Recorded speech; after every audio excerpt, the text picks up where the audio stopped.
کو اپڈیٹ کریں کیونکہ قومی شاہراہوں پر آپ نے سفر کرنا ہے۔ اس سلسلے میں ایک اہم اور بڑی پیش رفت یہ ہے کہ مرکزی محکمہ موسمیات کی پیشن گوئی کے عین مطابق وادی کشمیر کے بالائی علاقے اور جموں کے میدانی علاقوں میں ہلکی سے درمیانہ درجے کی بارشیں رات دیر گئے ہوئی ہیں، جس کے بعد اب یہ اطلاع دی جا رہی ہے کہ مانسون مکمل طور پر 1 یا 2 دن کے اندر اپنی گرفت مضبوط کرے گا پورے جموں کشمیر کے اندر، جس کی وجہ سے پورے جموں اور کشمیر صوبے کے اندر بارشوں کا سلسلہ شروع ہو جائے گا آنے والے 4 دنوں کے دوران۔ اور ابھی جو اطلاعات ہمارے پاس ہیں کہ جموں صوبے کے چند علاقوں کے اندر ہلکی سے درمیانہ درجے کی بارشوں کا سلسلہ آج صبح بھی جاری رہا، رات بھر بھی جاری رہا، اور یہ سلسلہ 3 سے 4 دن تک لگاتار چلے گا۔ گزشتہ 24 گھنٹوں کے دوران بارش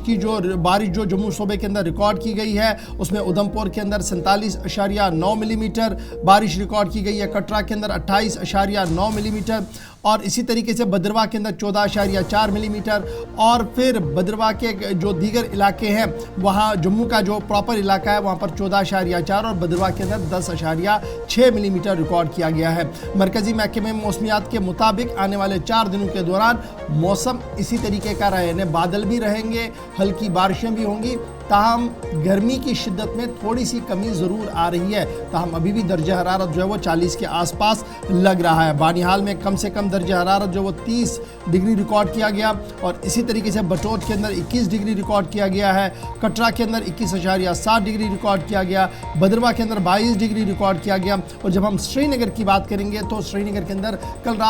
کل دن کا درجہ حرارت جو 30.9 ڈگری ریکارڈ کیا گیا تھا، قاضی گنڈ کے اندر بھی 30.2 ریکارڈ کیا گیا تھا، پہلگام کے اندر 25.7، کپواڑہ کے اندر 31.2، کوکرناگ 29.4 اور گلمرگ کے اندر 20.8 ریکارڈ کیا گیا۔ تاہم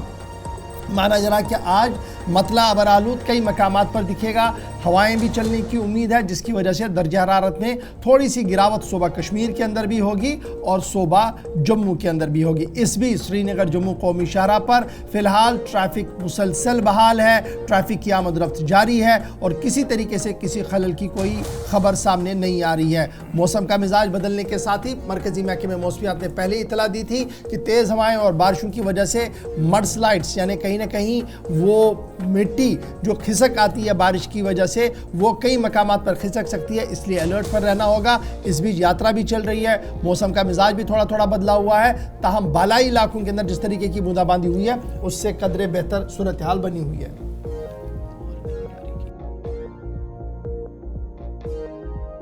6 جولائی کے درمیان بھی مزید بارشوں کا امکان ظاہر کیا گیا ہے ٹنل کے اس طرف، اور جموں صوبے میں بارشوں کا سلسلہ رات دیر گئے شروع ہوا، ہلکی بارش کچھ ایک علاقوں میں اور کچھ ایریاز میں صبح بھی اس کا اثر شدید گرمی کی جو ان دنوں آپ ایک لہر دیکھ رہے تھے، سیکنڈ یہ ہیٹ ویو تھی، اس سے تھوڑی سی راحت ملی ہے، اور اب محکمہ موسمیات نے 4 سے 6 جولائی کے درمیان کشمیر صوبے کے اندر بھی شدید بارشوں کی وجہ سے سیلابی ریلیں، لینڈ سلائیڈنگ، نچلے علاقوں میں پانی جمع ہونے، بادل پھٹنے جیسی پیشن گوئیاں کر دی ہیں، اور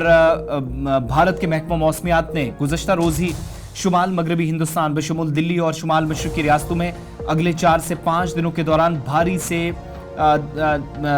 بھاری بارش کی پیشن گوئی کی ہے، اور محکمہ موسمیات کے مطابق آئندہ 3 دن تک وادی کشمیر میں کوئی خاص موسمیاتی سرگرمی نہیں ہوگی، لیکن درجہ حرارت میں مزید اضافے کا امکان ہے۔ اس دوران کچھ ایک حصوں میں گرج چمک کے ساتھ ہلکی بوندا باندی ہو سکتی ہے، مگر 4 سے 6 جولائی کے دوران جب وقت مانسون بھی جموں صوبے کے اندر ہے، اور اس کے علاوہ ادھمپور، کٹھوا، سانبا اضلاع میں بھی شام کے وقت ہلکی بارشیں ہوئی ہیں، تو ممکن ہے کہ 50 سے 55% کے آس پاس بارشیں کشمیر وادی کی یا ٹنل کے اس پار بھی آپ دیکھیں گے۔ فی الحال محکمہ موسمیات نے 4 سے 6 جولائی کے درمیان نقصان سے بچنے کے لیے پہلے سے ہی خبردار کر دیا ہے۔